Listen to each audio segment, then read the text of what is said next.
Tout d'abord, je voudrais remercier Yann et l'équipe du Troca de m'avoir invité à m'exprimer à ce colloque. Alors, je vais parler de la question de la décolonisation du point de vue, disons, de personnes académiques, activistes dans plusieurs sociétés dans le Pacifique et au bord du Pacifique qui s'expriment en fait cette question. Donc, suite en fait aux limites des politiques de réconciliation initiées dans les années 90, plusieurs sociétés coloniales de peuplement, donc les sociétés qui ont été marquées par le colonialisme de peuplement, donc telles que la Nouvelle-Calédonie, l'Australie, Aotearoa, Nouvelle-Zélande ou le Canada, tentent à l'heure actuelle de reconcevoir leur projet de société ou de moins d'ajuster leur politique. Et les enjeux de ces sociétés sont souvent définis en termes culturels, c'est-à-dire qu'on pose la culture des uns et des autres et de la diversité culturelle comme la problématique. Mais dans les sociétés coloniales de peuplement, la question se pose aussi différemment. Pour ces sociétés, il s'agit aussi de prendre en compte les enjeux qui sont liés en fait à l'histoire coloniale du territoire. Autrement dit, cette question culturelle se pose sur des terres autochtones où les souverainetés autochtones ne sont souvent pas respectées et où la souveraineté coloniale continue d'être contestée. Donc la question des souverainetés autochtones est en fait un peu l'épine dans le pied, parfois, est le problème que l'on tente d'esquiver. Pourtant, la question d'un projet de société, dans ces contextes-là, est en fait inséparable de la question de souveraineté. Et des voix autochtones le rappellent inlassablement. Donc cela, en fait, nous pousse à nous interroger sur le colonialisme qui a engendré et continue d'engendrer ces dysfonctionnements et la nécessité et la capacité de décolonisation. Donc dans les sociétés coloniales de peuplement anglophone et la recherche anglophone, il y a eu deux grands mouvements qui se sont développés ces 3 dernières décennies et qui, en fait, je pense, sont aussi pertinents pour ce qui se passe ici en Calédonie. Et alors, le premier, c'était sur les études sur le colonialisme de peuplement et le deuxième, c'est la résurgence autochtone. Donc, c'est les deux grands mouvements dans la recherche anglophone qui ont émergé. Alors, les chercheurs autochtones d'Amérique du Nord et ensuite d'Australie et d'Aotearoa, Nouvelle-Zélande, ont été les moteurs de ces deux mouvements. Et ce sont les voies transpacifiques en fait, auxquelles je fais référence dans le titre de ma communication. Et au sein de cette recherche autochtone, beaucoup de ces personnes en fait, se présentent comme académiques activistes, c'est-à-dire qu'ils combattent le colonialisme au sein des institutions pour les déstabiliser de l'intérieur, mais aussi de l'extérieur au sein de leurs groupes, nations et communautés. Et donc par la suite, beaucoup de chercheurs non autochtones ont aussi pris part à ces études pour mieux comprendre en fait le colonialisme de peuplement et les processus de décolonisation qu'il requiert. Donc là, je vais juste vous donner une petite synthèse et partager en fait les idées clés de ces analyses sur le colonialisme de peuplement et les capacités de décolonisation. Je vais rester en fait sur des thèmes assez généraux parce que il y a énormément de recherches, il y a des centaines de chercheurs qui ont travaillé là-dessus ces 30 dernières années. Donc on peut bien sûr avoir sur les politiques éducatives, économiques, sociales, etc. Et là, j'ai disons juste parlé des points, disons centraux, des articulations majeures qui ont été développées en fait par ces chercheurs. Donc j'ai annoncé des choses sans détour. Donc j'ai peut-être, pardon si j'utilise des mots forts, c'est pas comme mon but, c'est pas de diviser ou disons d'attiser les tensions, mais je pense qu'en fait il faut aussi aborder ces questions parfois difficiles et ces voix qui s'expriment et qui ne sont pas forcément toujours prises en compte dans la recherche en sciences politiques, pour aller en fait à la racine de ces tensions et ces clivages, pour pouvoir mieux avancer au sein de ces sociétés. Donc ma présentation, elle est juste organisée en 2 parties. La première, c'est en fait comment ces chercheurs définissent le colonialisme de peuplement, et la deuxième, c'est en fait comment est-ce qu'ils envisagent, disons, les capacités ou les possibilités de décolonisation. Il y aura 5 points, disons, dans chaque, mais disons que toute la recherche n'est pas réduite à ça. Mais disons que c'est un peu une introduction à ces deux mouvements. Donc le colonialisme de peuplement, en fait, a plusieurs, disons, logiques ou caractéristiques essentielles. Le premier, c'est que donc, les populations issues de la colonisation donc, viennent pour rester de façon permanente, contrairement à d'autres formes de colonialisme, et imposent leur souveraineté, leur mode de vie sur les terres et les mers autochtones. Donc, par exemple, le politologue Mohawk, Tayayake Alfred, suggère, je cite, que la vraie signification du colonialisme apparaît lorsque l'on prend en compte comment nous avons perdu en tant que peuple autochtone la liberté d'exister en tant que peuple autochtone dans presque toutes les sphères de notre existence. Il ajoute que le colonialisme est le refus fondamental de notre liberté d'être autochtone de façon significative et l'occupation injuste des espaces physiques, sociaux et politiques dont nous avons besoin pour survivre en tant que peuple autochtone. Donc selon lui, le colonialisme est une existence totale qui nous a séparés en tant qu'êtres humains des autres êtres et de la Terre, et qui a créé une culture de la peur. Donc le colonialisme nuit aussi bien aux colonisés qu'aux colonisateurs et déshumanise les deux dans ce processus. Ensuite, le colonialisme de peuplement, ou disons le schéma colonial au sein de ces sociétés, repose en fait souvent sur l'opposition autochtone-non autochtone, autochtone-colon selon les périodes, sur la domination des populations issues de la colonisation sur les autochtones, et parmi ces populations, sur la domination des colons européens sur les autres colons. La professeure en études autochtones, Eve Tuck, qui est de la nation Unangax en Alaska, explique que l'asservissement des colons non européens et l'élimination des autochtones est allé de pair historiquement dans ces sociétés. Donc les contextes coloniaux sont des contextes racisés. Donc les gens sont mis dans des catégories raciales et biologiques fixes. Et le privilège blanc ou même le pouvoir blanc et le genre, donc les questions en fait des rôles et des pouvoirs entre les rôles et des femmes sont aussi au cœur des processus de colonisation, mais aussi des préoccupations décoloniales. Un troisième point, c'est que l'invasion coloniale de peuplement n'est pas un événement, mais une structure. C'est-à-dire que le colonialisme n'est pas passé, mais continue dans le présent. Donc il y a une démarcation historique qui est en fait souvent faite dans ces sociétés entre une période coloniale et la société contemporaine, moderne et postcoloniale. Donc cette démarcation, elle est par exemple faite dans l'historiographie australienne en 1901, donc date à laquelle les colonies britanniques sont devenues des États et des territoires australiens, donc le Commonwealth. Et en 1946, par exemple, ici, quand le statut de territoire est passé, du territoire est passé de colonie à territoire d'outre-mer et quand le code de l'indigénat a été aboli. Donc cette démarcation, en fait, définit la colonisation et donc la décolonisation comme un statut juridique et une période historique qui, en fait, ignore les articulations et les implications sociales, psychologiques, économiques, politiques, culturelles et ontologiques dans ces processus. Eve Tuck explique que les sociétés coloniales de peuplement fonctionnent justement, je cite, sur leur refus de se reconnaître comme telles, ce qui requiert un déni continu de leur histoire et du fait que le colonialisme de peuplement continue. Fin de citation. Donc en effet, ces sociétés n'arrêtent pas d'être coloniales quand l'allégeance politique à la métropole, par exemple, est coupée. En réalité, ces changements de statut et ces transferts politiques ont été caractérisés, par exemple, dans les sociétés coloniales de peuplement anglophones, par une continuité structurelle et, en fait, ont permis de mieux asseoir la domination européenne sur les peuples autochtones.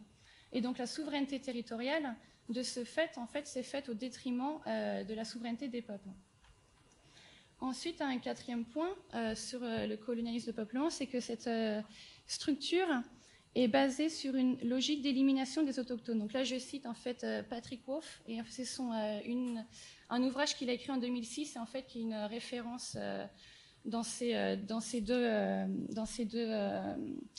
disons, axes de recherche. Donc cette structure est basée sur une logique d'élimination des autochtones afin de faciliter l'affirmation de la souveraineté de l'État et le contrôle des terres autochtones. Donc c'est une logique d'élimination qui est faite d'une part par le génocide, donc c'est-à-dire les guerres totales, les massacres historiquement, et deux par l'assimilation, donc l'assimilation politique, culturelle, qu'on retrouve encore aujourd'hui, par exemple, pour donner juste un exemple sur la situation des langues autochtones dans ces sociétés-là. Donc il s'agit d'éliminer pour remplacer, donc c'est un remplacement qui est territorial aussi, donc ce remplacement a été facilité par exemple avec l'invention de l'espace inhabité, officialisé dans certaines sociétés avec la doctrine de terra nullius, et ensuite d'espaces soi-disant non développés.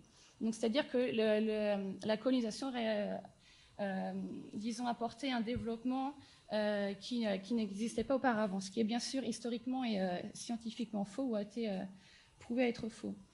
Donc cette tentative de remplacement a été aussi facilitée par le contrôle et le confinement spatial des autochtones, et par l'instauration de systèmes de réserve dans ces sociétés.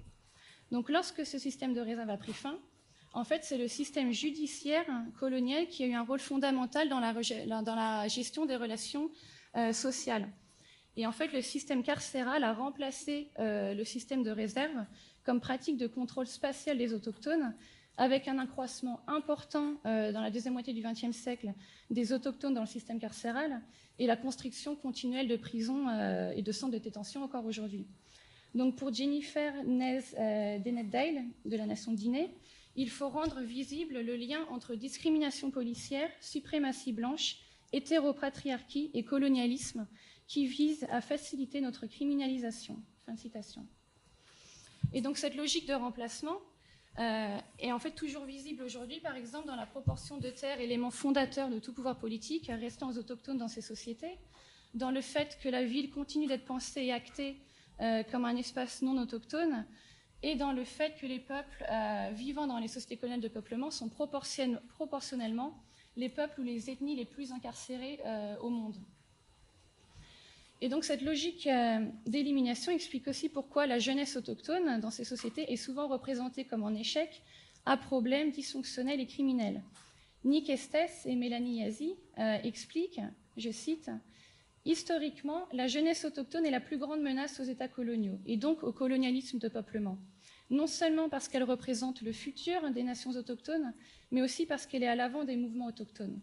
Elle incarne la résistance à la violence coloniale et rappelle à l'État que les terres sur lesquelles ils ont construit une société coloniale ne leur appartient pas. » Fin de citation.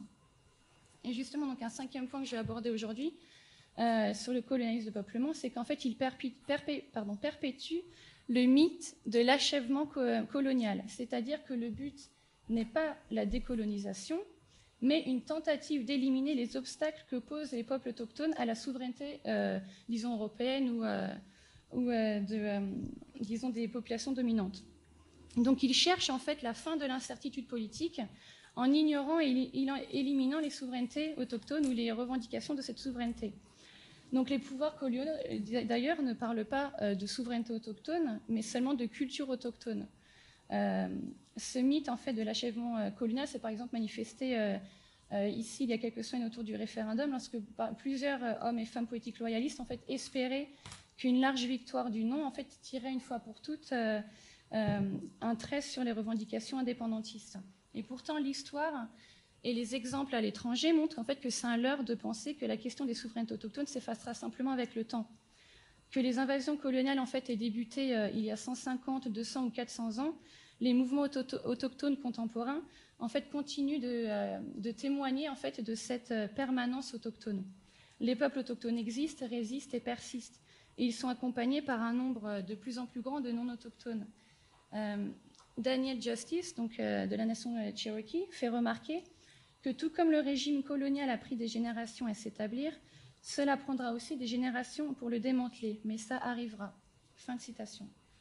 Donc là, j'ai, disons, un peu rapidement donné les 5 articulations, disons, majeures de ces recherches sur le colonialisme de peuplement. Maintenant, j'ai un peu plus, disons, donné une petite synthèse de, en fait, en que requiert la décolonisation selon ces chercheurs, en parlant vraiment des articulations générales, plutôt globales et pas forcément que des spécificités. Alors, pareil en 5 points. Donc, d'une part, le colonialisme de peuplement, donc selon ces chercheurs, se différencie aussi d'autres formes de colonialisme par les défis qu'il apporte à la question de décolonisation. Donc, à nouveau, Patrick Wolf, et là c'est une exception parce qu'il, disons, aux voix autochtones dont je parle dans la présentation, parce qu'il est non autochtone, australien, et Lorenzo Veracini ont fait remarquer, je cite, que le colonialisme de peuplement est plutôt résistant au changement de régime et à la décolonisation. Fin de citation. Donc, selon ces voix autochtones, disons, transpacifiques, les politiques de réconciliation menées par les États depuis les années 90 ne sont pas une décolonisation. Les politiques de reconnaissance et de réconciliation consistent, selon eux, en l'acceptation de la différence autochtone à travers une politique d'inclusion et de célébration de la culture autochtone afin d'amener les autochtones dans les structures gouvernementales coloniales. Par exemple, le politologue d'aîné, Glenn Coulthard, soutient que les politiques de réconciliation se traduisent souvent par un renforcement du pouvoir colonial. Il explique, je cite, « De temps à autre, l'État va faire quelque chose qui révèle son but, qui est de maintenir, si nécessaire de façon violente, l'accès aux terres et aux ressources autochtones. Une lutte émerge dans ces moments-là. Généralement, la situation devient critique.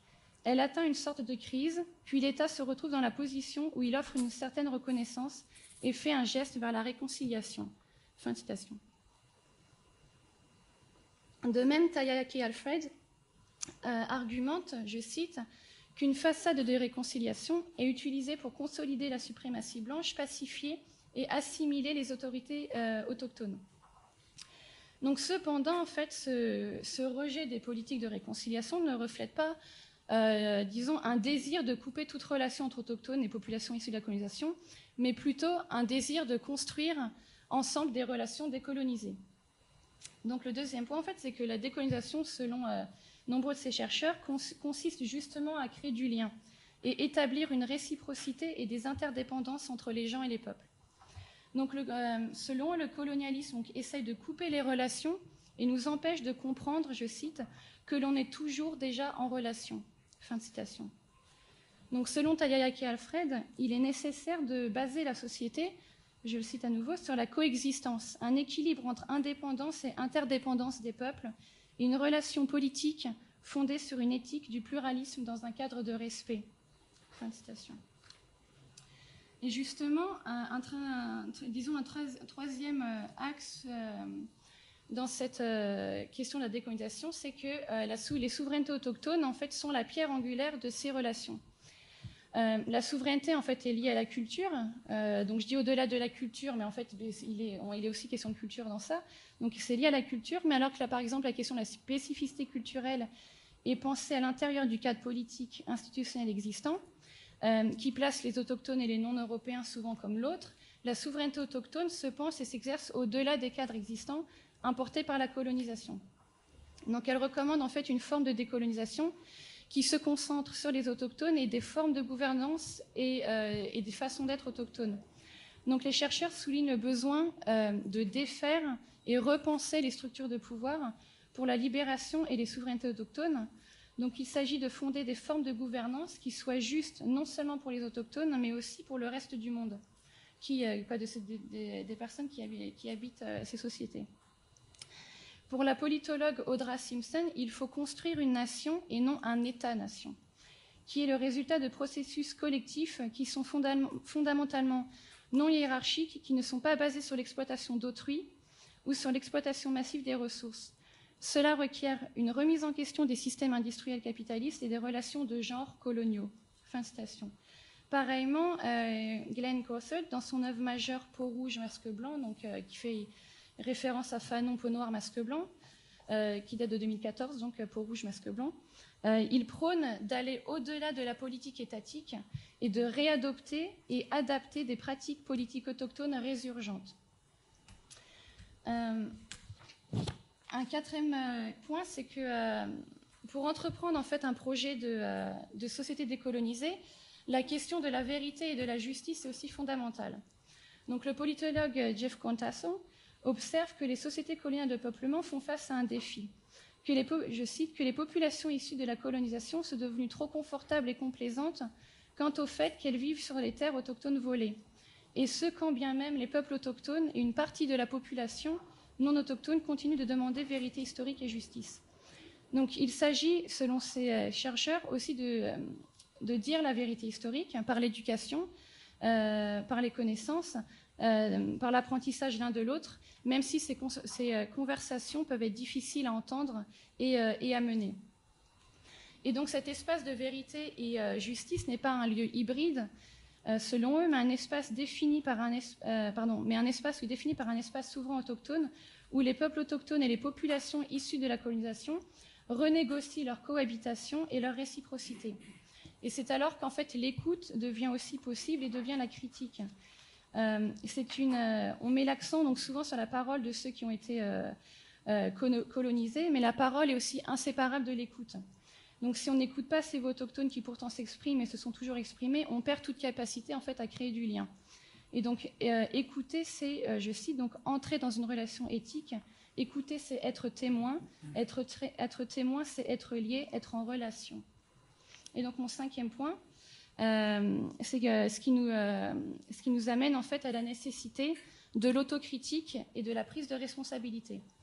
Donc Tayaki Alfred explique, je cite, qu'alors que les effets du colonialisme sont visibles à l'extérieur, le paysage colonial est en nous. À moins que l'on affronte et domine le colonialisme à l'intérieur, l'affronter à l'extérieur est un exercice futile. C'est la lutte que l'on doit entreprendre. Selon l'historienne Cree Winona Wheeler, la décolonisation, je cite, requiert l'autocritique, l'autoréflexion et le rejet d'un discours et de positions victimaires. Fin de citation. Elle ajoute, je cite à nouveau, « Une grande partie de la décolonisation consiste à développer une conscience critique des causes de notre oppression, de la falsification de l'histoire, de notre propre collaboration, et à quel degré on a intériorisé des idées et des pratiques colonialistes. » Fin de citation. Donc les opposants, disons, aux critiques du colonialisme parlent souvent de la culpabilité ou de l'autoflagellation nécessairement infligée aux non-autochtones. Mais engager une critique du colonialisme ne consiste pas pour les non-autochtones en de la haine de soi ou pour les autochtones de garder rancune ou un esprit revanchard, mais plutôt de s'éduquer et de prendre ses responsabilités. Il ne s'agit pas d'accuser une population ou une ethnie en particulier, mais de dénoncer des comportements, des pratiques et des politiques de domination et de répression systématique. Il ne s'agit pas non plus de ménager la chèvre et le chou ou d'avoir une fausse neutralité pour contenter tout le monde non plus. Donc les relations, je vais finir sur ce point de vue, qui est en fait récurrent dans justement chez ces voix autochtones, donc aussi bien en Amérique du Nord que dans le Pacifique, c'est qu'il faut se rappeler qu'en fait les relations entre les peuples autochtones et les non-autochtones sont en fait une relation triangulaire. C'est-à-dire qu'entre les deux, il y a la terre. Pour Nick Estes et Mélanie Yazzie, il faut une réorganisation radicale de l'espace et de notre relation à la terre. Pour les non-autochtones, tous ceux d'entre nous qui bénéficient financièrement et matériellement des possessions autochtones, ont la responsabilité de repenser nos relations avec la terre que l'on occupe, avec le peuple qui en était le gardien et avec les luttes autochtones pour la liberté et la justice, afin d'assurer la dignité humaine envers tous. Ce qui implique donc que les populations issues de la colonisation reformulent leur identité par rapport au pays qui les a accueillis et par rapport au peuple qui les a accueillis ou tolérés. Je finis sur une citation, donc selon Ambeline Kwai-Molina, qui est de la nation Paliku, qui est dans le Pilbara, dans le nord-ouest en Australie. Je cite, « Nous devons réparer et faire repousser les relations entre les peuples et entre les peuples et le pays qui a été endommagé par la colonisation. Tous ceux qui ont fait d'ici leur chez eux doivent apprendre à voir la terre comme un être vivant et lié. Ils doivent se rendre compte que nous faisons tous partie de quelque chose plus grand que nous. Et si nous pouvons nous rassembler pour retourner l'attention, le soin et la protection que la terre nous donne, alors peut-être que c'est l'amour pour ce pays qui finalement nous honorera tous. » Fin de citation. Merci.